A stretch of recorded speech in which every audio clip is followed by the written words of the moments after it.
strangest feeling to know what to believe in. Cause every time you touch me, I can't control my body. Oh, baby, you are on my mind. All I think about, and I don't wanna stop. I don't wanna stop. Could you come closer to me? I just can't resist you. I'm giving up. I'm giving up. I am stuck in a dreaming. I can't help what I'm feeling. I don't know if I'm breathing when you are with me. My heart is beating. I am stuck in a dreaming. I can't help what I'm feeling. I don't know if I'm breathing when you are with me. My heart is beating. Assalamualaikum warahmatullahi wabarakatuh. Sebelumnya saya ucapkan selamat siang untuk Pak Haji Slamet Abdul selaku pimpinan di SD Negeri 1 Patoman. Tujuan saya ke sini adalah untuk menggali informasi studi kasus yang ada di lembaga Bapak. Kasus yang berkaitan dengan murid atau dengan guru atau bagaimana yang membuat dilema yang sangat berat bagi Bapak. Sebelumnya perkenalkan, saya Suryanto, Pak. Saya adalah calon guru penggerak. Ini adalah semata-mata sebagai tugas untuk mengidentifikasi kasus-kasus yang ada di sekolah. Dan terima kasih atas kunjungannya dan kehadirannya di SD 1 Patoman. Apa yang ingin Pak Suryanto gali, ya, monggo silakan, karena ini mungkin penting demi tugas-tugas yang telah Pak Suryanto untuk lakukan. Selamat datang. Baik, kalau gitu saya langsung saja, Pak. Langsung ke pertanyaan. Selama Bapak menjadi seorang pemimpin di SD Negeri 1 Patoman, apakah ada kasus-kasus yang merupakan atau yang membuat dilema, yaitu dilema etika atau moral yang ada di SD Negeri 1 Patoman? Ya, terima kasih. Sebagai pimpinan di institusi atau sekolah SDN 1 Patoman ini, saya mengalami dan menemui beberapa kasus, baik kasus itu di tingkatan anak didik, siswa, kasus terhadap guru, dan kasus yang saya harus selesaikan di tingkat masyarakat. Di tingkat siswa misalnya, yaitu adanya beberapa kasus ini, yang paling berat itu adalah kasus anak yang drop out. Kalau kasus misalnya bullying gitu ya, kasus masalah anak-anak yang suka bertengkar atau tidak mengerjakan tugas dari guru, itu bisa kita atasi. Tapi kalau sudah drop out ini yang sangat berat. Jadi dilemanya sangat mendalam ini ya, bagi Bapak. Bagi kami khususnya yang memimpin ini, kalau menghadapi masalah drop out, mencarikan jalan keluar dan solusi itu sangat berat. Beratnya di mana? Ini membutuhkan pendekatan kepada orang tua, pendekatan dengan stakeholder yang ada. Itu di antara tantangannya dan beratnya. Terima kasih. Terus pertanyaan kedua gini, Pak. Selama Bapak menjadi pimpinan di SD, bagaimana cara menjalankan atau pengambilan keputusan di sekolah, terutama ketika menghadapi kasus-kasus seperti yang Bapak ungkapkan tadi, kepentingan yang sama-sama benar juga sama-sama mengandung nilai kebajikan? Terima kasih. Saya lebih fokus pada yang drop out saja. Jadi bagaimana mengambil keputusan agar anak yang drop out ini bisa kita tangani. Yang pertama, kita coba lihat regulasi. Regulasinya menyebutkan bahwa anak yang berada pada usia sekolah itu wajib untuk di sekolah, apapun alasannya. Kemudian yang kedua, kita pendekatan pada orang tua. guru ya, guru yang termasuk masyarakat, bahkan ini pemerintah desa kita ajak. Mengapa kok sampai ada anak seperti ini, kemudian kita carikan solusinya. Jadi drop out di sekolah ini ya itu perlu penanganan bersama dari guru, masyarakat, termasuk orang tua dan juga pemerintah desa. Itu diantaranya. Itu kelas berapa? Kelas 6. Kelas 6 padahal ya. Itu. Sehingga kami berusaha sekuat tenaga bersama dengan guru untuk bagaimana anak ini bisa sekolah. Kalau boleh tahu namanya bisa disebut. Ya, kalau panggilannya teman-teman itu, termasuk teman-temannya itu namanya Nova. Oh gitu ya. Nova. Pak, nama lengkapnya nanti kita cari, panggilannya Nova. Terus langkah-langkah atau prosedur yang seperti apa yang biasa Bapak lakukan selama ini untuk menangani kasus? Ya, karena ini sangat pelik, sangat berat, kami tidak meninggalkan guru. Kita ajak musyawarah untuk bagaimana supaya anak ini mau sekolah. Setelah keputusan kita ambil secara berat, langkah-langkahnya kemudian pendekatan kepada orang tua, tokoh masyarakat, lingkungan misalnya kepala dusun, bahkan ke pemerintah desa melalui kepala desa. Dan tujuan kami agar anak yang menjadi keberatan sekolah ini apa penyebabnya, kita carikan solusi. Apakah faktor utamanya atau faktor-faktor sosial, faktor-faktor yang lain, sehingga nantinya kita bisa bersama-sama. Jadi intinya musyawarah dulu, kemudian menentukan strategi langkah-langkahnya bersama dengan di antaranya untuk kebaikan si anak tersebut, Pak. ya kita harapkan seperti itu. Apalagi pemerintah ini berharap tidak ada anak yang sekolah. Atau Bapak anggap efektif dalam pengambilan keputusan pada setiap kasus-kasus di Magnetika ini? Ya. Kami prioritas, skala prioritas dalam hal ini nilai manfaatnya. Contohnya seperti anak yang merokok, ini prioritasnya tinggi untuk segera ditangani. Terus yang kedua, ringannya dari risiko agar anak ini ke depannya, masa panjangnya itu tidak menjadikan dia rugi di masa yang akan datang. Jadi jangka panjangnya untuk masa depan anak itu juga kan gitu, Pak. Itu yang paling penting ya. Mungkin saat ini si anak itu tidak jangka pendek dulu ya, penting kesenangan dari ini yang itu padahal lulus sekolah, dapat ijazah, itu kan untuk jangka panjang masa depan anak. Jadi tidak kita harapkan anak itu ya saat ini mungkin senang ya, ada sekolah mungkin main-main, tapi jangka panjangnya itu yang kita pikirkan dari pihak sekolah. Hal-hal apa, Pak? Hal-hal yang selama ini merupakan tantangan dalam pengambilan keputusan pada kasus yang ada di ya. Setiap menangani hal ini pasti ada tantangan, tapi kami coba sampaikan pada Bapak Menteri bahwa setiap kita mengambil keputusan pasti ada risiko. Jadi risiko inilah yang kita coba urai. Kita ambil risiko yang paling ringan, risiko bagi kita bersama. Misalnya kita pendekatan pada orang tua atau pendekatan pada anak. Jadi di antaranya itu kita ambil risikonya yang paling ringan agar keputusan kita ini mampu kita laksanakan. Itu.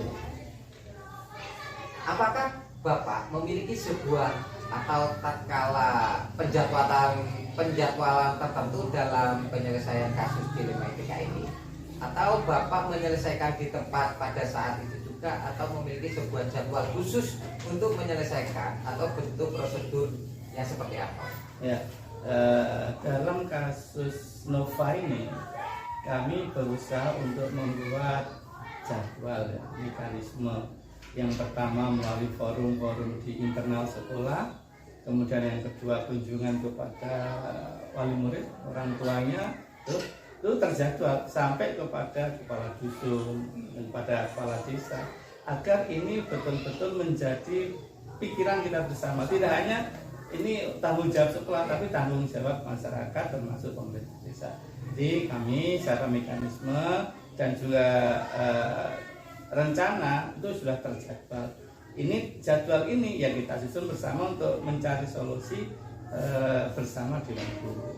Nah, jadi intinya terjadwal, termasuk mekanismenya itu sudah kita tetapkan berdasarkan hasil musyawarah. Baik. Adakah atau seseorang atau faktor-faktor apa yang selama ini mempermudah atau membantu Bapak dalam pengambilan sebuah keputusan dalam kasus dilema etika ini?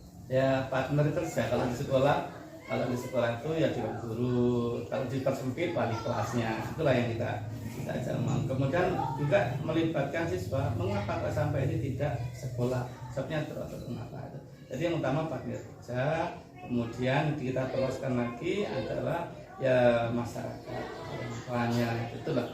Jadi memang ada yang membantu kami ya, dalam hal ini untuk menangani kasus khususnya Nova. Terakhir ini Pak, dari semua hal yang telah disampaikan Bapak tadi, pembelajaran apa Pak yang dapat Bapak petik dari pengalaman sebagai atau sebagai pimpinan untuk mengambil sebuah keputusan dilema etika? Terima kasih. Setiap kita adalah pemimpin dan setiap pemimpin itu pasti menghadapi masalah. Nah, kalau masalah itu kita anggap tantangan, berarti kita harus membuat masalah itu tidak menjadi masalah. Nah, sehingga bagaimana caranya kita agar tantangan, kasus, peristiwa yang itu menjadi bagian dari kita untuk kita selesaikan, yang kita tidak ada hidup tanpa masalah. Jadi seperti gade mengatasi masalah tanpa masalah. Kalau pegadaian kan mengatasi masalah tanpa masalah. Padahal di situ yang bermasalah. Iya. Betul Pak. Baik Pak, terima kasih atas informasi yang saya dapat tentang studi kasus yang ada di SD 1 Patoman ini. Ini adalah sebagai pembelajaran untuk saya bagaimana nantinya ke depan ketika saya menjadi seorang pemimpin akan menghadapi suatu permasalahan yang dihadapi seperti Bapak, pasti nantinya saya juga akan menghadapi hal yang sama. Maka untuk itu saya juga harus banyak belajar tentang bagaimana kepemimpinan yang benar, terorganisir, dan untuk mengatasi kasus-kasus ini. Terima kasih juga saya telah diajak untuk memberikan informasi. Sekali lagi, setiap kita itu pemimpin dan setiap pemimpin pasti menghadapi masalah. Kalau bisa masalah itu diselesaikan tanpa masalah yang baru. Terima kasih. Terima kasih Pak atas waktu yang diberikan oleh Bapak Haji. Selamat kabul, semoga bermanfaat untuk saya dan untuk semuanya. Jika dari saya ada salah kata dalam sesi-sesi pertanyaan obrolan kita tadi, saya mohon maaf yang sebesar-besarnya. Sama-sama. Terima kasih. Dari saya akhiri. Wassalamualaikum warahmatullahi wabarakatuh. Waalaikumsalam warahmatullahi wabarakatuh.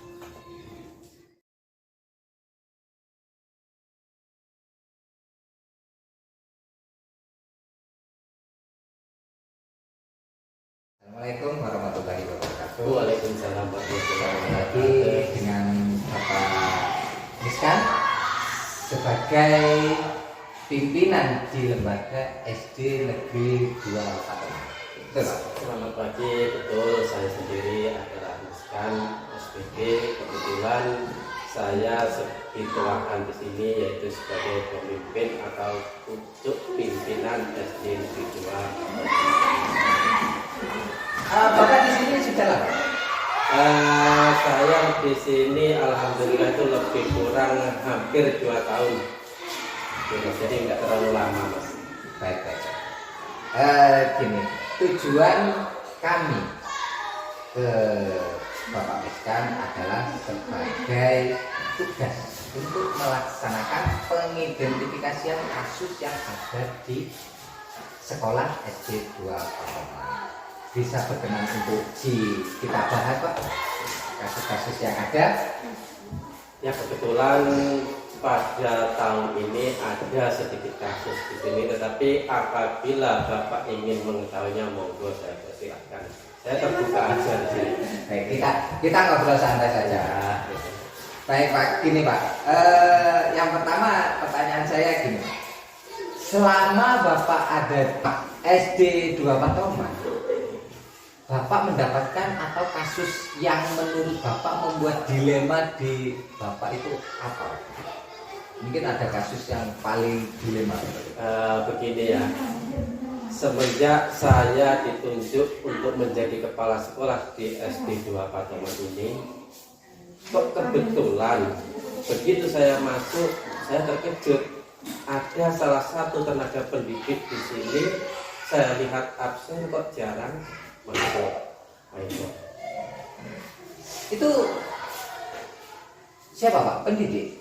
Ya, pendidik, kebetulan dia berprofesi sebagai guru olahraga.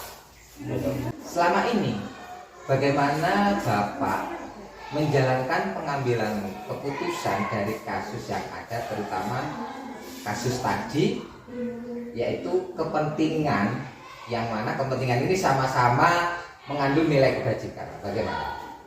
Dalam hal ini saya sebagai pimpinan terus terang saya itu sangat berhati-hati dalam hal. Karena apa? Di salah satu pihak dia sebagai guru mengabdi sudah cukup lama. Tetapi dengan dia jarang masuk, maka siswa juga dirugikan. Maka saya berhati-hati saya dalam mengambil suatu keputusan. Saya kira itu. Ya, sesuai apa yang Bapak dilakukan, langkah-langkah apa saja Pak yang sudah dilakukan? Ini yang secara pribadi pernah sudah saya lakukan. Yang pertama, ini begitu dia datang ke sekolah, saya ajak omong-omong secara empat mata. Saya ingin tahu latar belakang apa sih yang menyebabkan pendidik saya ini kok jarang masuk. Gitu. Memang selama ini jarang masuknya karena apa itu Pak? Sudah digali informasi dari yang bersangkutan? Yaitu setelah saya ajak omong-omong, sehingga dia sudah Pak per aja, saya nggak begitu. Maka dia terbuka. Terbukanya apa? Yang pertama, dia katanya sering begadang, sehingga waktu pagi mestinya bangun dia berangkat ke sekolah, dia masih tertidur. Itu. Yang kedua, karena faktor ekonomi, itu menurut dia, karena dia sudah di rumahnya ayahnya sudah meninggal, dia hanya tinggal dengan ibunya, jadi dia termasuk tulang punggung keluarga.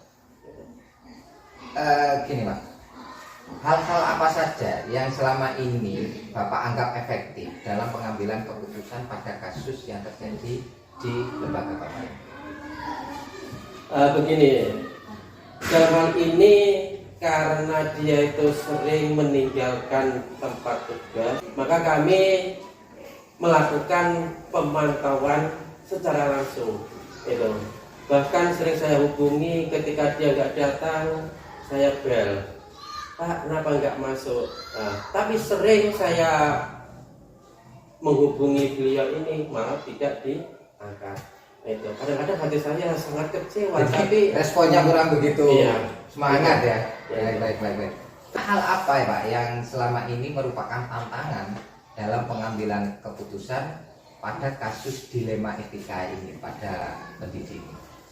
Begini ya, saya sebagai pimpinan memang mengerti banget apa sih tujuan seseorang itu mengabdi, terutama kepada dunia pendidikan. Itu maka tujuan dia sebagai seorang pendidik, maka kedepannya ingin memiliki masa depan yang cerah. Itu. Tetapi dengan dia jarang masuk, maka di sini saya menjadi bingung, dilema sekali. Iya, ini dibiarkan anak merasa dirugikan. Iya, betul. Itu. Tetapi jika saya bertindak sangat keras, maka masa depan dia akan suram. Iya. Itu. Berarti ada jangka pendeknya juga ada jangka panjangnya ya. Iya, itu jangka makanya panjangnya untuk masa depan beliau. Masa depan beliau, saya akan berharap setiap yang mengabdi di sini dia ingin kedepannya paling tidak menjadi ASN atau P3K. Syukur-syukur bisa ke PNS. Apakah Bapak memiliki sebuah atau tatkala jadwal tertentu dalam sebuah penyelesaian masalah atau kasus yang membuat dilema pada Bapak, atau langsung menyelesaikan di tempat, atau memiliki sebuah jadwal tertentu yang bisa membuat atau dibuat jadwal sesuai prosedur supaya yang bersangkutan ini bisa berubah atau bagaimana? Kalau dalam hal ini yaitu mengambil keputusan, saya tidak punya jadwal, terus terang nggak punya jadwal. Tetapi yang saya lakukan begitu muncul kasus, maka kasus ini menurut pendapat saya harus segera diatasi, diselesaikan. Tujuannya apa? Karena di sini ini merupakan lembaga pendidikan, di mana mendidik putra putri bangsa itu kewajiban kita. Apabila ada kasus dibiarkan, maka akan berlarut-larut. Nah, tujuan saya, jika ini cepat diselesaikan, kasus selesai, maka keadaan lembaga cepat Kondusif ya. Itu harapan saya. Baik Pak, ini terus adakah seseorang atau faktor apa yang selama ini mempermudah atau membantu Bapak dalam pengambilan keputusan dalam kasus dilema etika ini? Iya, terima kasih Pak. Kalau ini terus terang dalam mengambil keputusan, saya selalu koordinasi dengan teman-teman Dewan Guru dan tenaga pendidikan yang ada di SDN 2 Pademangan ini. Selain itu, karena saya juga punya pimpinan atasan, maka saya selalu koordinasi dengan Korwil, khususnya Korwil Kecamatan Blimbing Sari. Ini yang terakhir ini Pak, dari semua hal yang telah disampaikan Bapak tadi, pembelajaran apa yang dapat dipetik dari pengalaman Bapak mengambil sebuah keputusan dari dilema etika ini tadi? Ya, begini. Setelah melalui beberapa pertimbangan dari kasus yang ada ini, maka dalam setiap pengambilan keputusan saya selalu berhati-hati. Tujuan saya apa? Agar tidak membuat keputusan saya ini ada salah satu pihak yang merasa terzolimi, tersakiti. Itu harapan saya. Dengan begitu maka rasa kekeluargaan ini akan tetap terjalin, seolah-olah tidak ada masalah. Itu keinginan saya.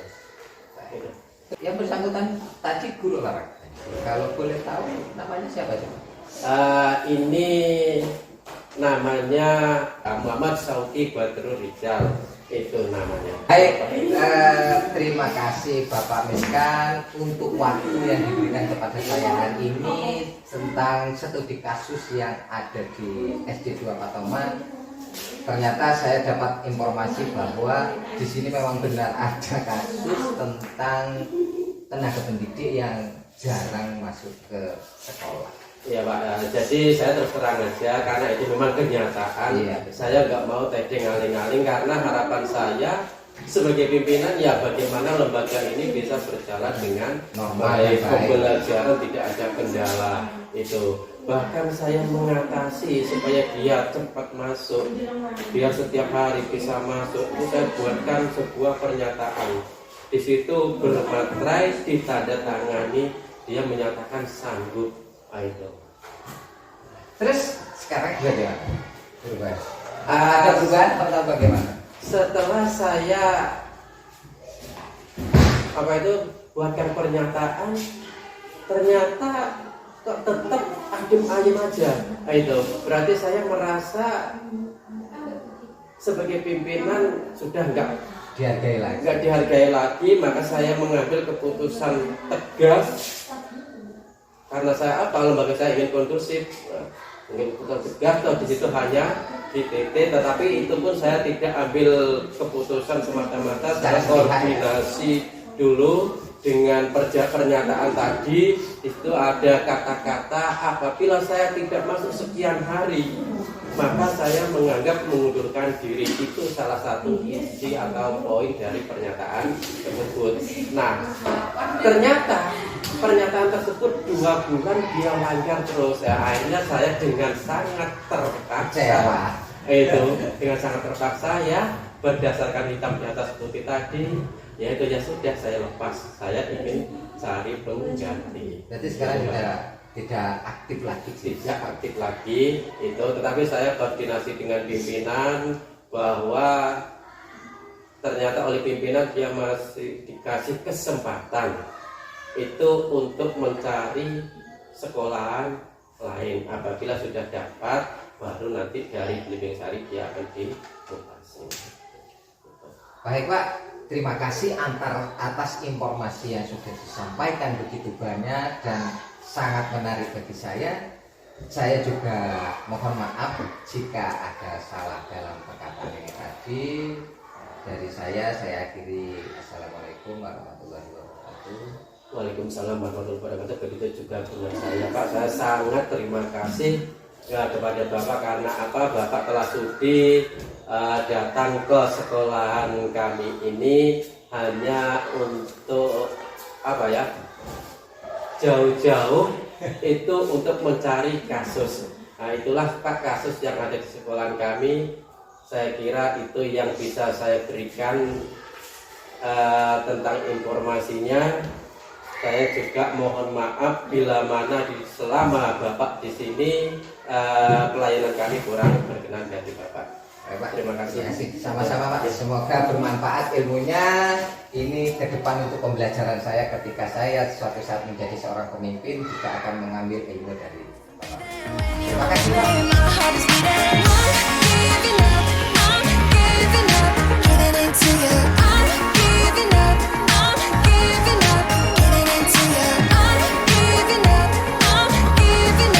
getting into you. I'm giving up, getting into you.